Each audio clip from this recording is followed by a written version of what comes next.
দেখুন আমি প্রেসার কুকারে তেল দিয়ে দিলাম। আজ এই মটনের রেসিপিটা আপনারা একটু করে খেয়ে দেখবেন কেমন লাগে। প্রেসার কুকারে তেল দেওয়ার পরে আমি এখানে আমার মাংস মটনটা অল্প তো, তাই আমি বেশি দিলাম না। 3টে এলাচ, 3টে ডালচিনি আর একটু জয়িত্রী দিলাম ফোড়নে। এবার আমি কাঁচা মাংসটা দিয়ে দেবো, মটনটা দিয়ে দেবো। মটনের মধ্যে কিন্তু আমি কিচ্ছু মেশাই না। আপনারা দেখুন এরকমভাবে মটনটা কত তাড়াতাড়ি রান্না হয়। এবার একটু নেড়ে করে দেবো। দেখুন বন্ধুরা, আমি একটুখানি কাশ্মীরি রেড চিলি পাউডার এই মাংসটার মধ্যে দিয়ে দিলাম। এরপর নুন আর ঝালটা আপনারা আপনাদের পরিমাণ মতো। এবার 1 চামচ মতো লবণ দিয়ে দিলাম। এবার কিছুক্ষণ নাড়ব।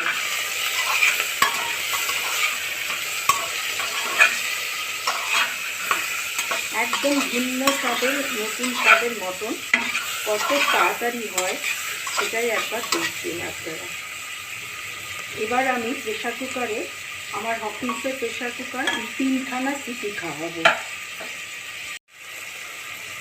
দেখুন বন্ধুরা, আমি কোনো জল দিচ্ছি না। এবার আটকে দিয়ে 3টে সিটি ওঠার জন্য আমি অপেক্ষা করব।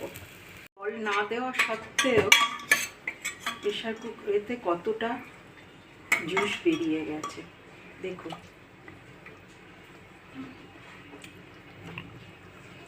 এবার আমি একটা অন্য কড়া নেব। গরম হয়ে গেছে।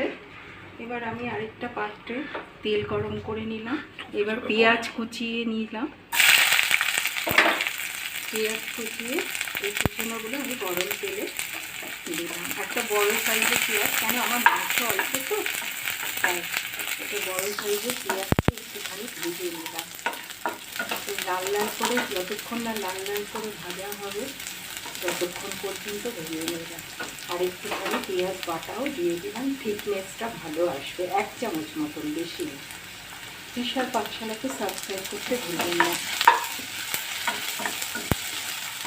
দেখুন আমি লাল লাল করে ভেজে নিচ্ছি।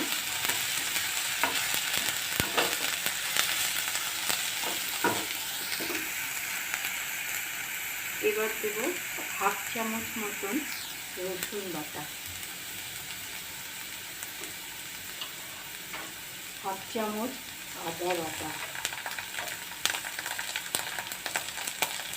আর 1/2 চামচ কাঁচা লঙ্কা বাটা। আমি কিন্তু এখানে কোনো গুঁড়ো মশলা দেবো না, ধনে জিরে কোনো গুঁড়ো মশলা কিন্তু আমি দেবো না। 1/2 চামচ হলুদ গুঁড়ো,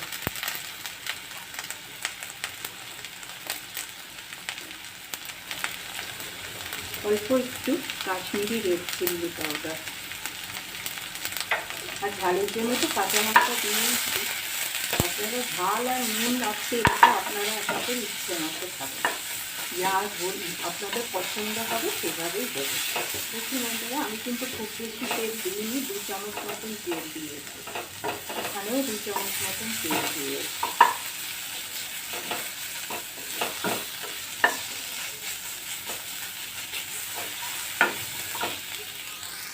রসুন পেঁয়াজ কাঁচা গন্ধটা চলে গেল। এবার কিন্তু ওই মটনটা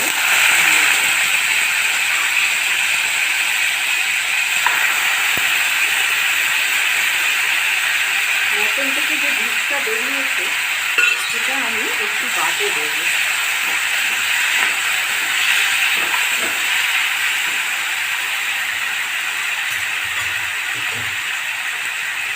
এই সময় আমি একটু জয়িত্রী দেবো।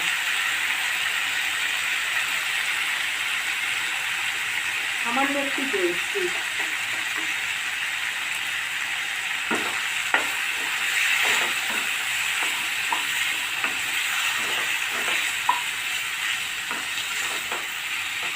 এবার এটা কষাতে থাকবে।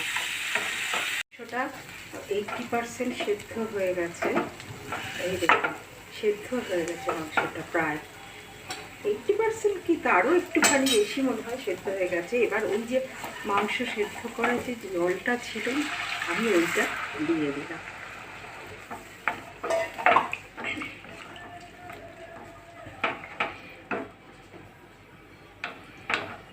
এবার আস্তে আস্তে আর একটু সেদ্ধ হতে দেব।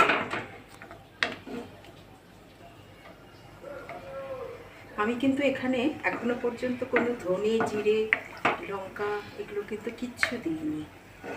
আমি আসছি পরে। দেখুন বন্ধুরা, আমার মাংসটা কি সুন্দর হয়ে এসছে। এবার তেল দিয়েছি। এবার কিন্তু আমি একটা ভাজা মশলার গুঁড়োটা দেব, যেটাতে আছে ধনে, জিরে, শুকনো লঙ্কা, গোলমরিচ, এলাচ আর দালচিনি। এই মশলাটা দিয়ে আর একটু গরম মশলা দিয়ে আমি নামিয়ে নেব। তো হয়ে গেল আমার মটন কষা। দেখুন বন্ধুরা, আমি সামান্য একটু গরম মশলা দিলাম। এবার মাংসটা খাওয়ার জন্য পুরোপুরি রেডি। দেখুন কি সুন্দর সেদ্ধ হয়ে গেছে। একটুখানি কত তাড়াতাড়ি হয়ে যায় এই মাংসটা।